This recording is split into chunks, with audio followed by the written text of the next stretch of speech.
হওয়াতে দাদা চলে গেল, বৌদি টেনশনে পড়ে গেল। বৌদি মোটামুটি টেনশনে পড়ার পরে তিনি হচ্ছে কয়েক বছর ছিল বেঁচে, তারপরে মারা গেল। মারা যাওয়ার পরে মোটামুটি ছেলে দুটো একটাই ছেলে মেয়ে, অসহায় একদম। তাদেরকে ছোট অবস্থা থেকে আমার কাছে ছিল, আমি দায়িত্ব নিলাম। ভাইপো মানে আমার ছেলের মতো। নমস্কার। আমরা যারা সুন্দরবনে বাস করি, অনেকের হয়তো কর্মসংস্থানের ব্যবস্থা আছে, কিন্তু বহু মানুষ আছে যাদের সামান্যতম জমি রয়েছে, 12 মাসের খোরাকিটুকু হয় না, দুবেলার ক্ষুধার অন্নটুকু জোটে না।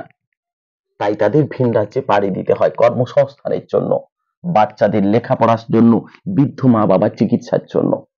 তাতে কোনো রকম কষ্টে সৃষ্টে তাদের সংসারটা চলে যায়। কিন্তু এমন বহু মানুষ আছে যারা সুন্দরবনের নদীর পাড়ে বাস করে, তারা ভিন রাজ্যে কর্মসংস্থানের জন্য চায় না। তারা পাশে সুন্দরবনের জঙ্গলে মাছ কাঁকড়া সংগ্রহ করে তাদের জীবিকা নির্বাহ করে, আর সেখানেই ঘটে যায় জীবনের শেষ সলিল সমাধি। জঙ্গলে মাছ কাঁকড়া ধরতে গিয়ে হিংস্র বাঘের, কেউ বা কুমিরের শিকার হয়। তাদের জীবনের যবনিকা শেষ হয়ে যায়, সংসার তলিয়ে যায় গহীন অরণ্যে। সেই মৃত্যুর হাত থেকে কেউ রক্ষা পায় না, তাদের জীবন চলে যায় অকালে। তার হিসাব আমরা কতজন রাখি? তাদের সেই দুঃখের কথা, কষ্টের কথা জানে এই প্রকৃতি, জানে সুন্দরবনের গাছপালা, সুন্দরবনের নদী, মাটি, জল। ঠিক গোসবা আইল্যান্ডের ঠিক বিপরীতে বালি আমলা মেতি পার, যেখানে দুটো জিপি রয়েছে, বালি 1 এবং বালি 2। বালি বিজয়নগর বাড়ি, মনোরঞ্জন দাস, দাদা কানাই দাস। ওভাবে তাড়নায় 2 ভাই সঙ্গে আরো 6 জন মিলে তিনি দেখেছেন তার চোখের সামনে তার দাদাকে, একটা জীবন্ত মানুষকে হিংস্র বাঘ এসে তুলে নিয়ে যায়, তার জীবন্ত দেহটাকে খুবলে খুবলে ক্ষত বিক্ষত করে দেয়, এবং সেই হিংস্র বাঘ তার দাদাকে খেয়ে ফেলে। আজকে শোনাবো সেই করুণ কাহিনী, দুঃখের কাহিনী। এক মর্মান্তিক ঘটনা ঘটে গেছে তার চোখের সামনে। সেই মর্মান্তিক ঘটনার কথা, সেই দুঃখের কথা আপনাদের জন্য শোনাবো। আমাদের সঙ্গে আজকে রয়েছে নমস্কার মনোরঞ্জন বাবু, আপনার সঙ্গে কথা বলতে আমার অত্যন্ত কষ্ট হচ্ছে।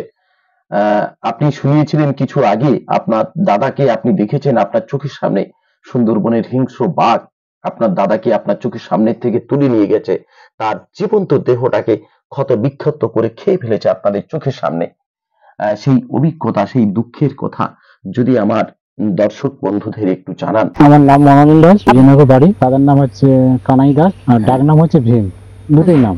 উনি হচ্ছে আমার মেজদা, আমি তার ছোট ভাই। উনি বহুদিন থেকে জঙ্গল করতে করতে আমিও তাতে ছিলাম। আমাকে মোটামুটি দাদা বললো যে ভাই একটা লোক কম আছে, তুই জালে যাবি জঙ্গল মাছ ধরতে? আমি হ্যাঁ। আমি তখন বাড়িতে যখন আছি, যখন দাদা যখন ডাকছে, তখন আমি দাদার সঙ্গে গেলাম। এবারে আমরা বাড়ি থেকে মোটামুটি দাদা আর আমি বেরিয়েছি। বেরিয়ে যাওয়ার পরে ওখানে গেছি, গিয়ে এবারে যেদিন নৌকো ছাড়ার কথা, সেদিন হচ্ছে নৌকো ছাড়া হয় কোনো কারণে। তার পরের দিন সকালবেলা ভোরের দিকে নৌকোটা ঘাটের থেকে নৌকো মাঝি সহ এবং আমরা 6 জনই ছিলাম। এবার নৌকো বেয়ে আমরা যেখানে মাছ ধরার জায়গা নির্দিষ্ট, সেখানে আমরা গিয়ে মাছ ধরলাম। আপনারা এই যে 6 জন জঙ্গলে মাছ ধরতে গিয়েছিলেন, আপনারা কোন জঙ্গলে মাছ ধরতে গিয়েছিলেন? চামটা 3 নম্বর মাছ ধরলাম। ধরার পরে মাছ কিছুটা হয়েছিল ওই সময়। সেই সময়কার জাল ছিল বেড় জাল। অ্যাকচুয়ালি কতজন করে থাকেন আপনারা এই মাছ ধরার জন্য? 6 জন করে থাকতো, এবং 2 জন করে নামিয়ে দিত, আর 4 জন থাকতো জাল সহ, এবং আর 4 জনই থাকতো নৌকোতে। তো পুরো জালটা ছাড়ার পরে সবাই এবারে জলে আমরা 6 জনই একত্রে হলাম, এক জায়গায় হলাম। হওয়ার পরে জালটা উঠলো, ওঠার পরে জালের মধ্যে যে মাছটা থাকে সেই মাছটা দাদা একটা ছোট্ট একটা নেট জালের মোটামুটি মাছটা ধোয়া পরিষ্কার করতে করতে, এবং আমি আমার কাজে যার যেরকম কাজ থাকে সেইভাবে তারা কাজ করছে। এবং দাদা নিচেই ছিল, মাঝে একজন দেখছিল যে ভদ্রলোক। আমি যেভাবে বসে আছি, নৌকো যেমন এইভাবে বসে থাকে এইভাবে বসে আছে, যে দাদার সঙ্গে কাজ করতো সে সাইডে ছিল। এইবারে আমরা অলরেডি নৌকোতে কাজ করতে গিয়ে এবারে দেখা যাচ্ছে চেপে কাজ করার পরে মোটামুটি জঙ্গলের থেকে বেরিয়ে এসে বাঘটা এমনভাবে এসছে, আমরা কিন্তু 6 জনের মধ্যে জানতে পারিনি। এইবারে জাল ছাড়ার আগে, তার আগে মানে যে নৌকো মালিক এবং দাদাদের কাছে টর্চ থাকে, টর্চটা মেরে দেখলো কি কোনো জায়গায় কোনো কিছু নেই। আপনারা যখন নৌকোয় ছিলেন সেই সময় রাতের অন্ধকারে বাঘ এসে আপনার দাদাকে আক্রমণ করে, সেই সময় রাত কটা বাজে? আপনার রাত হবে 7টা, 7:30টার মধ্যে। শীতকাল, ঘটনাটা ঘটে সন্ধ্যার সময়। এইবারে যখন ওরা চলে আসলো জঙ্গল থেকে বেরিয়ে এসে হচ্ছে দাদাকে যখন অ্যাটাক করলো, তখন হচ্ছে আমি মোটামুটি চুপ হয়ে গেছি, বোবার মতন হয়ে গেছি। আর সাইডে একটা নৌকো ছিল, মানে কাঁকড়া নৌকো, 100 কি 200 ফুট দূরত্বে ছিল। আমরা যখন হচ্ছে নৌকোর মধ্যে আছি, যখন ধরলো, যখন মাঝি তখন নৌকো দাঁড়িয়ে আছে। দাঁড়ানোর পরে মাঝিও কিছু করলো না। ওই দিন মানে সকালে কিন্তু আমরা রান্না খাওয়া দাওয়া করেছি ছিল, এবং তাতে সেসব গুড়ুল টুল যা থাকে কাটারি ফাটারি সেগুলো হচ্ছে ছিল, কিন্তু ইচ্ছে করলে ভাবলে কিন্তু মালিক কিন্তু ছাড়লে ছাড়াতে পারে।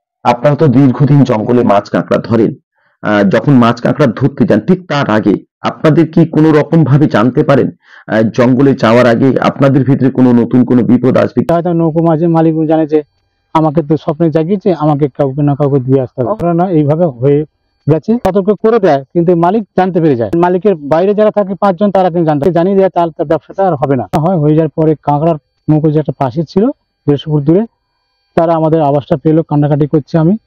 এইবারে তারা আমাদেরকে বকাবি করে, তোমরা 6 জনের মধ্যে একজনকে ধরেছে, জলে ঝাপটে একবার কাদাতে লটপট হয়ে গেছে। কাদা কিন্তু চুপচাপ, কিন্তু কাদা জল দুটোই সমান সমান ছিল। তখন মালিক ওখানে দাঁড়িয়ে আছে এবং চুপচাপ কিছু বলছে না, নির্বাককে বকছে, বকাবকি করছে। আমি কান্নাকাটি করছি। মালিকের তখন একটা কথার প্রশ্ন হলো, উত্তর হলো, "তা তুই কান্নাকাটি করছিস কেন?" এইভাবে এই কথাটা বললো। তারপরে ওখান থেকে বেরিয়ে আসলাম মোটামুটি। এবার বাঘটা ধরার পরে নিয়ে চলে যাচ্ছে সোজা, একদম মানে গালে করে নিয়ে চলে যাচ্ছে। নিয়ে তখনই টসটা মারা, তার আগে কিন্তু মারেনি। মারলে কিন্তু আমরা জানতে পারতাম, আমরা সাবধান হয়ে যেতাম। হওয়ার পরে ওখান থেকে আমরা বেরিয়ে আসলাম। বেরিয়ে আসার পরে মানে কিছুটা আসলাম, এসে আমরা একটা মোটামুটি জায়গায় ছিলাম ওই খালের মধ্যে। তারপরে ওখানে অ্যাঙ্কার করলাম। অ্যাঙ্কার করার পরে মোটামুটি আর আসতে পারলাম না। তারপর যখন আপনার দাদাকে বাঘে নিয়ে চলে গেল, আপনারা যখন পরের দিন বাড়িতে ফিরলেন, বাড়িতে এসে বাড়ির লোকজন যে আর্তনাদ, যে চিৎকার, সেই যে করুণ দৃশ্য, সেই কথা যদি আমাদের একটু বলেন। দিন সকালবেলা ধরুন 9টা 9:30টার দিকে আমরা আসলাম। এসে হচ্ছে এই আশপাশে যারা গ্রামের লোকজন অনেক থাকে, উপরে চলে আসলো কেন, কালকের কাছে আজকে চলে আসলে কিছু একটা, কোনো কিছু একটা দুর্ঘটনা, একটা বিপদ হলে হতে পারে, এরকম জানাজানি হতে লোকজন সব ওই নৌকোর কাছে এসে গেছে। আসতে বলছে কি ব্যাপার, না এইভাবে এইরকম একটা ঘটনা হয়েছে। এইবারে ঘটনা হওয়ার পরে আমি তো বাড়িতে আসলাম, আমি কান্নাকাটি করছি, ছেলেমেয়েরা কান্নাকাটি করছে। তারপরে লোকজন জড়ো হয়ে গেছে। হয়ে যাওয়ার পরে যে মালিক, মোটামুটি নৌকোর মালিক, তখনই হচ্ছে বিদ্যা ফরেস্ট অফিসে গেল, সরকারি অফিস। ওখানে গিয়ে বললো যে এইভাবে এই ঘটনা হয়েছে।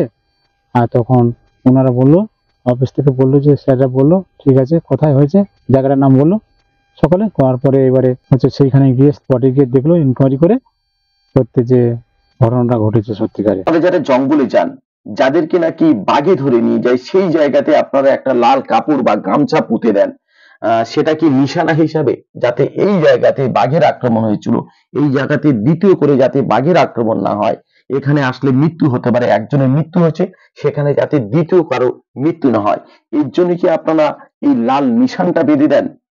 এইবারে ওখানে আমরা একটা নিশানা দিয়েছি, কোনো কিছু হলে মোটামুটি একটা ধরুন একটা লাঠির মাথায় একটা, যার যে অ্যাক্সিডেন্ট হয়েছে দিয়ে আসতে হয়, চিহ্ন একটা দিয়ে আসতে হয়। কেননা দিয়েছি ওইখানে গিয়ে দ্বিতীয়বার কোনো লোক সবাই সাবধানে থাকবে করি জঙ্গলে। নিয়ে গেছে সেই মর্মান্তিক ঘটনার কথা, সেই দুঃখের কথা। কিন্তু যে মানুষগুলো বেঁচে আছে আপনার সংসারে, তিনি হলেন আপনার বৌদি, আপনার ছোট্ট ভাইপোরা। তারা এখন কি রকম অবস্থা আছে? দাদা চলে গেল, বৌদি টেনশনে পড়ে গেল।